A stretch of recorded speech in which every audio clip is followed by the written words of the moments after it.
In this video, I'm going to show you how to replace an inner tie rod on a Subaru Forester. It's located behind the front wheel.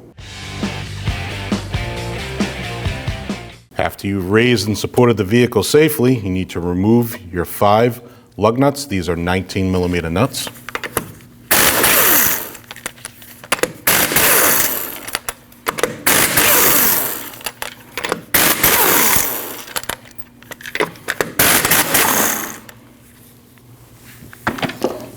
And remove your wheel. After removing your wheel, you need to remove your outer tie rod. Your outer tie rod is held on by a 19mm jam nut here. You just want to loosen this jam nut. Now you want to remove your cotter pin and your 19mm nut on the other end. To remove your cotter pin, just push down on the pin in the back and pull it out the front.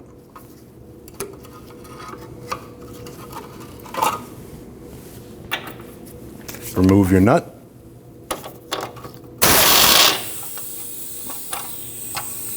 Put it off to the side. Now you need to remove your outer tie rod from your knuckle.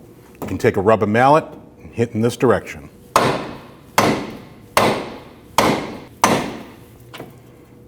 Once you removed your tie rod from your knuckle, you can take a pair of pliers, clamp here, and remove your tie rod.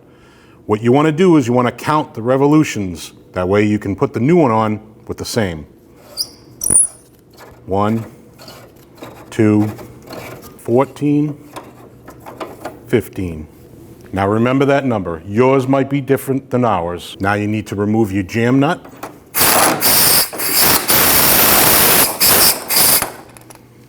Put it off to the side. Now it's time to remove the bellows boot outer clamp. You can squeeze these 2 tabs together and slide your clamp off. On the other end of the boot, you have a clamp. You need to remove that.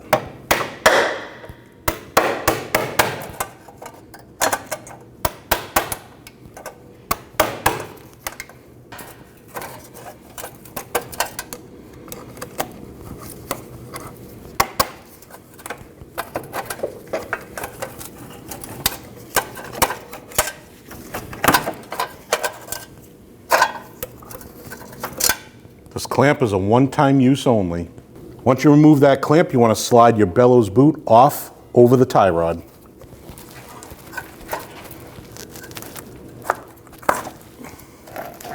And out.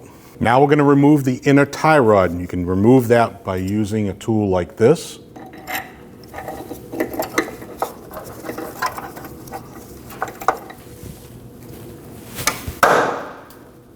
You can remove your tool.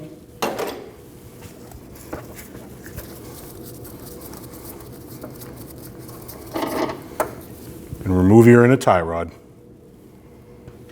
Now you can install your inner tie rod.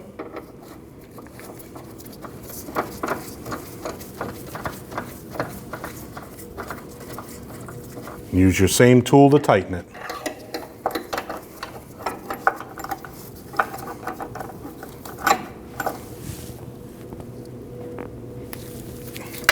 Once you tighten down your inner tie rod, that gets torqued down at 65 foot-pounds. Now it's time to install our bellows boot. Slide it over our inner tie rod.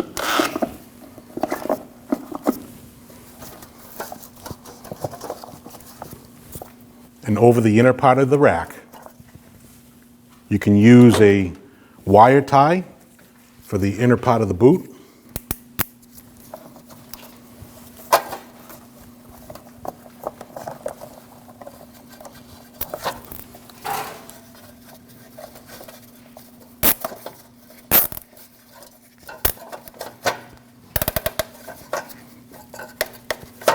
Make sure it's secure and cut the excess off. Now you can put your outer clamp onto your outer part of the bellows boot and make sure that's secure. Before we install our jam nut, just put a little bit of anti-seize on your threads. Install your jam nut. Before we install our outer tie rod, you want to put a little bit of anti-seize on the threads. Now we're ready to install our tie rod. You have to remember the count that you had. Ours is 15. Yours might be different. 1, 2, 3, 13, 14, 15. Tighten your jam nut just so it touches, and let's get ready to install our outer tie rod into our knuckle. Our old tie rod had some play in it, so we replaced it with a new one. If yours is still in good working order, you can reuse yours. If you reuse your old tie rod, you're going to have your castle nut and pin. This is when you want to reuse those. Our new one came with a different style, has thread lock inside. Once you have your tie rod in, you install it inside your knuckle and install your new nut. Your new nut has Teflon, and you'll torque it the same way that you did your castle nut. Tighten your nut and torque that down to 19 foot-pounds.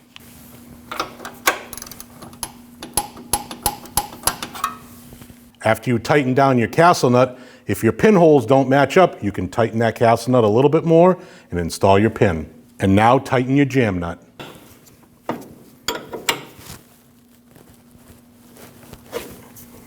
To install your wheel, slide your wheel over your lug nut studs and install your lug nuts.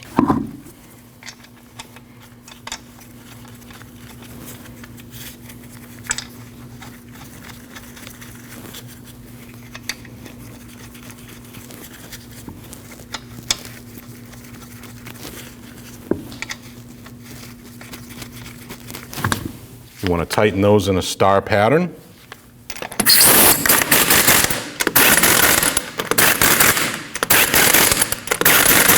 And torque those down to 65 foot-pounds. Once you've lowered your car down to a flat surface, now it's time to torque. You also want to torque in a star pattern.